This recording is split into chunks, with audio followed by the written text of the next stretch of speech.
Assalamualaikum warahmatullahi wabarakatuh.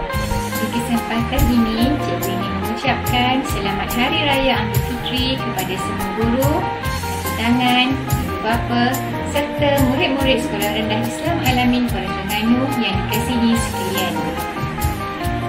Alhamdulillah, setinggi kesyukuran kita rapatkan kepada Allah SWT kerana telah memberi peluang dan kesempatan untuk sama-sama kita menyambut Aidilfitri, hari kemenangan bagi umat Islam yang disambut dengan penuh perasaan keimanan, ketakwaan dan kesyukuran yang hakiki.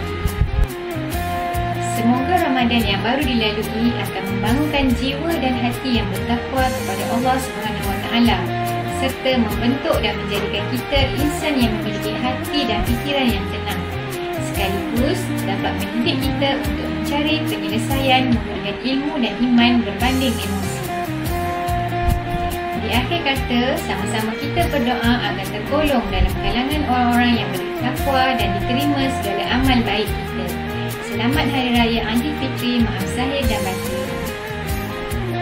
Assalamualaikum warahmatullahi wabarakatuh. Kami warga Sekolah Rendah Islam Al-Amin Kuala Terengganu ingin mengucapkan Selamat Hari Raya Aidilfitri, maaf zahir dan batin.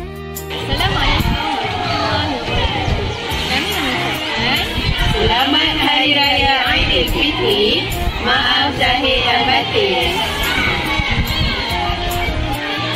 Kami Barisan Muallim Sekolah Rendah Islam Al-Amin Kuala Terengganu ingin mengucapkan Selamat Hari Raya Aidilfitri, maaf zahir dan batin.